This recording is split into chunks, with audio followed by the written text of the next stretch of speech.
Hey, this is Connor from Biker's Edge. Today we are talking about the brand new Orbea Rise. So when Orbea set out to build this bike, they wanted it to be the most natural, normal feeling e-bike experience possible. So is it? Stick around and find out.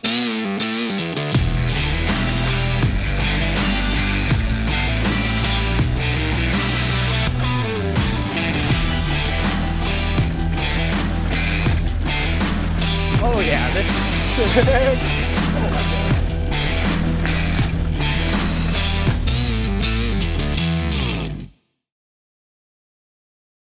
All right, so the Orbea Rise, it is pretty much an Orbea Occam. Watch the video if you haven't seen that yet. It's pretty much an Orbea Occam with a battery and motor in it. You know, they made a few minor tweaks to accommodate that motor, but pretty much the geometry is the same, the travel numbers are the same. Intended application is pretty much the same. The Orbea Rise has 140 millimeters of rear travel paired to either 140 or 150 millimeters up front. Most of the bikes are coming with 150 except for the very top end highest build, which they tried to make super lightweight, and at 36 pounds for any bike, I'd say they did that. I am reviewing the eMTB version of this bike, so one down from top of the line. Still has the 36 on the front. It still has 150 millimeters of travel, but it's blingy. It's factory suspension, everything, factory dropper post, XTR, drivetrain and brakes. It's a pretty sweet build. The Rise has a 65.5 degree head tube angle with that 150 mil fork. It's about a half degree steeper with the 140. So 65.5 reach in an extra large is 500 millimeters. The chainstay is a little bit longer because there is a motor down there. They have to accommodate that, but it's only 5 millimeters longer than the Occam, which doesn't have a motor. So still a pretty short chainstay for an e-bike, which, you know, that's pretty tough to do. So let's jump into the ride impressions section of this video right now. for me, it's always a little bit funny talking about how e-bikes climb. So obviously they climb well with a motor in them, but there's more that goes into it than just that. E-bikes can be a little tricky when it gets technical. So you've got all this power and sometimes you just end up going too fast, or it's a little too torquey to navigate through technical, rocky, tight, twisty bits. Orbea claims that the Rise feels more like a regular mountain bike. That was their whole design philosophy for this e-bike. I mean, it checks out with you having to put in a little bit more effort than a traditional e-bike. It does pedal and feel a lot more like you're just riding a normal mountain bike. Gear selection matters quite a bit more here. Or on a full power bike, you can, just soft pedal or do whatever and put it in that turbo mode and you're going. With this one, you have to be in the right gear and you actually have to be spinning. You can't just fart around and soft pedal everywhere, or the motor's not going to kick out much in return. So to get full boost on this, you've got to be spinning a little bit faster.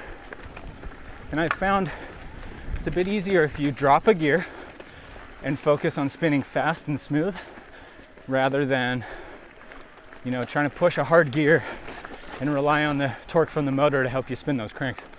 That doesn't work so well on this bike. So don't get me wrong when I say this bike has a little less power, or, it feels more like a normal mountain bike. There's still plenty of power. I honestly find that the highest power mode can be a little too much in some situations, especially down here in the desert where things are kind of tight and twisty. If you're on like wide open smooth stuff, it's awesome. But on this tighter, twistier stuff, I like that middle mode the most, where it gives you enough assistance but it keeps the bike easy to control. Oh boy. Oh, see? Took a terrible line there. Still was able to power through those rocks. Holy cow, it's so windy. All right, so through that kind of rock crawly, techie section, I mean, this bike just so much easier to move around. The comparison that comes to mind is this is your mid-size pickup. This is your Toyota Tacoma instead of your full-size 3/4 ton Ram. It does really, really well when the road gets rough because it's a little smaller and lighter. It doesn't have the full power, but sometimes a smaller, lighter chassis is just a little bit better. So overall, A- on climbing for the Rise. It doesn't have all the power, so maybe takes a little bit of a ding there, but it does do quite a bit better in technical stuff where you need to be able to maneuver the bike,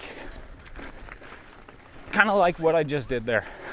It's quite a bit easier to control than a big burly 50-pound full power e-bike. Now we're on the downhill where that e-bike that feels like your regular bike should be pretty beneficial. You know, those big burly e-bikes can be pretty monster trucky and not have a ton of agility. They're a little tough to maneuver.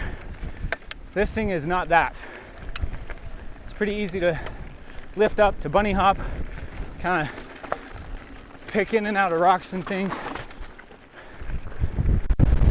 Oh, wind. Wow. So this bike just feels way more maneuverable. I mean, I've ridden analog bikes that are almost this heavy. So as far as that goes, it's really refreshing to have a lightweight e-bike, but you still get some of the benefits. You know, the suspension feels really good because the frame and everything above the suspension is a little bit heavier. There's a lot of traction because of that. And then you can just give it a pedal stroke or two out of a corner, and now you're back up to speed pretty quickly. So that stuff is nice. Every time I cut back this way, I just get pummeled with wind.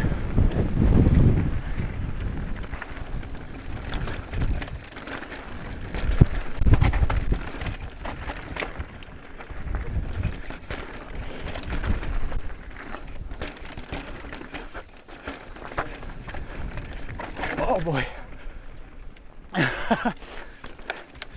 Man, that got a little out of hand.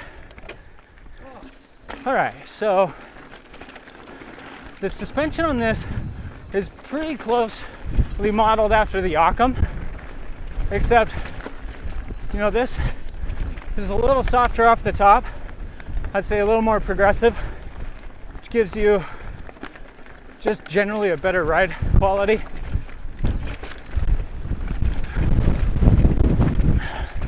One thing I have changed on this bike is the tires. For how fast you can go and how aggressive you can get on this bike, I moved the dissector that was on the front to the rear and put a minion up front. And I feel like that better suits what this bike can do.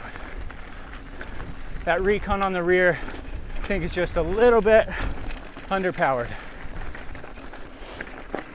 I do love how easy it is to pick up and unweight on this bike. That's what makes it feel the most natural to me on the downhill.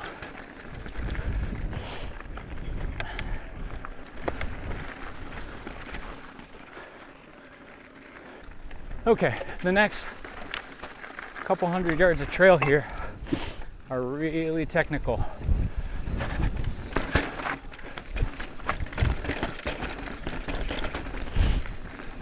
Up and down.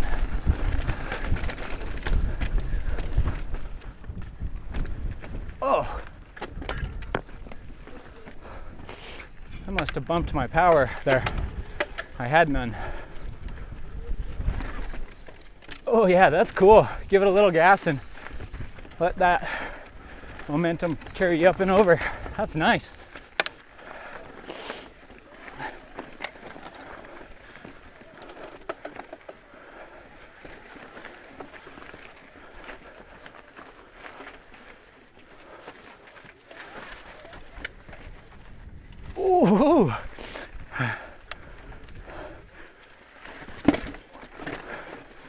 Okay.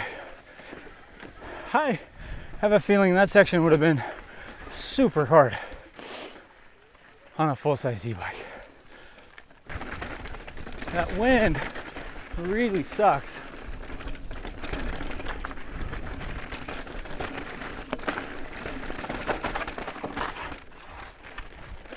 Oh, that was awful.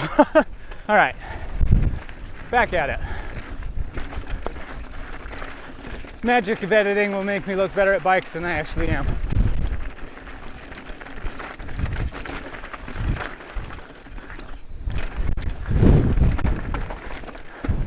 That wind is making things tough. Anyway, I'll stop making excuses now. So, geometry on this bike is plenty for charging, for getting after it. You've got great suspension that helps there too. It's never really cumbersome. I really like it. Where a lot of e-bikes are just so big and cumbersome. And I know I've said that 100 times, but that is the magic of this bike. Ride cool.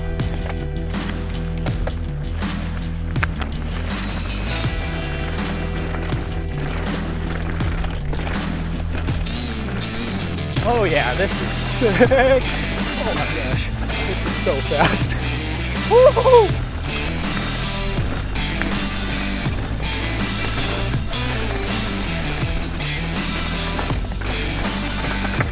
Whoa, that was scary. I told Zach to go fast. He went really fast.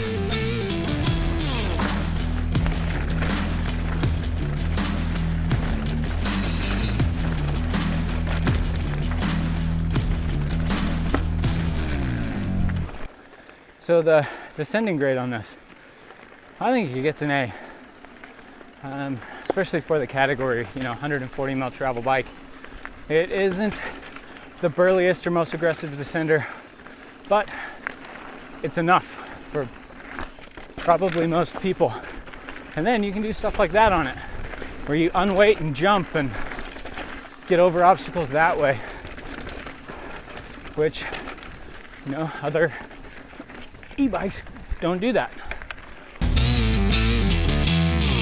Okay, so I just finished up riding. I actually spent a ton of time on this bike and put a lot of miles in just to really be able to hone in on who this bike is for and give you guys a pretty good conclusion on if you'd like the Rise or not. So the comparison I made while riding that the Rise is kind of the mid-size pickup truck of e-bikes rather than the full-size, heavy-duty horse trailer pulling kind of truck.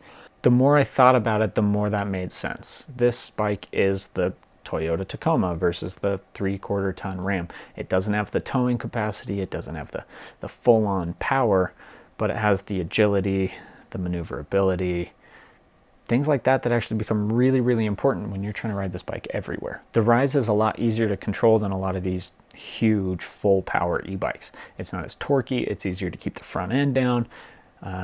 You can kind of manage your speed and the assistance you're getting from the motor just a little bit better, and it does provide a more natural feeling ride experience, but it still has plenty of assistance, plenty of boost, turbo, power, whatever you want to call it, that it feels like an e-bike. It makes climbing technical stuff super fun, actually. You've got a little bit of power to help you get up and over stuff, but it still feels like you're mostly in charge. So some of the pros of this bike: the suspension is phenomenal. Fox factory, top of the line dampers and everything. Like, you can't complain about that. It works really, really well. The XTR has been flawless. I've had a few issues with XTR brakes in the past. Not on this bike. On this bike, it has been perfect. The braking feels great. It's consistent. There's none of that pump up or any weird inconsistent braking. So yeah, XTR has been great. Can't complain. Couple of things I would probably change about this bike. If it were up to me, I would make the bike a degree slacker. You're not as concerned about uphill performance, has a motor in it, so you may as well get the benefit on the downhill of slacker head tube angle. You can charge just a little bit harder on this bike. But, at 65.5, it's enough. It's not the rowdiest. You're not going to go send the steepest, nastiest lines on this with a ton of confidence and speed, but it's enough. You can get down any trail you'd like. Another thing I'd change is I know Orbea was trying to keep this sleek and kind of stealthy and make it not feel so much like an e-bike. So the little inline computer that's on the Di2 cable out in front of the bike with the LED battery indicator and power mode indicator, I don't like that. I would rather have the computer on my bars that shows me the exact percentage of battery life, and it has a nice display that tells me what power mode I'm in, instead of having to like twist that little thing to see the LEDs just right. And it's like, oh yeah, yellow was this one and blue, and what does red flashing light mean for battery? I just want the computer. The big question here is, should you buy an Orbea Rise? And I'm going to try to describe the rider who the Rise is best for, and it can be a little bit tricky, but I'm going to do my best. So I think the Rise is for someone like me. This bike very much suits me and my riding style. I like to kind of bunny hop, unweight, and just try to make flow out of rough technical trails. Lots of other e-bikes are too heavy for that and too cumbersome. The chainstays are too long. You can't bunny hop. You can't unweight as easily. The Rise is the first e-bike I've ridden where, you know, you have it off, it's in the parking lot, you can bunny hop it pretty much as high as you would your normal bike. And I love that about this bike. So if you're hesitant about e-bikes because they're big and cumbersome, I would probably look at the Rise. The Rise is for that rider who wants all of the fun of an e-bike, meaning your climbs go a little bit faster, you can reach harder to reach trails. That sounded dumb. You can get to harder to reach trails. You can get to those fun descents that you love to ride without the drawbacks of an e-bike being big and cumbersome and bulky. And you kind of think of those like tight, twisty technical sections. And you're like, oh man, I don't know if I want a 60-pound bike in there. The Rise is the bike for doing that. I'm also the kind of guy who rides bikes with people who don't like e-bikes or aren't on e-bikes. The Rise is an e-bike you can ride with your non-e-bike friends. You know, you put it in that lowest power setting and it pretty much cancels out the extra weight and then a little bit. So you can not destroy all your friends on the climbs. You can kind of hang with them, or I guess they can hang with you. And there's not this huge discrepancy between you and your friends not on the e-bike. So I think of this bike as a great option for someone who is maybe a little slower than their friends, or someone who just can't hang with their kids anymore. Grab this bike, you can now hang on the climbs, and then on the downhill you're not penalized with this big huge bike. So to wrap up who this bike is for, in one or two sentences, it's for someone who wants all of the fun of an e-bike without the penalties. I think the Rise pretty much is that bike. So if that sounds like you, stop by the shop. We've got the Rise in our demo fleet. We've got a ton on order and some trickling into the store right now. So if you want to get one, give us a call. We'll get you set up. Thanks for sticking around, and we'll see you next time.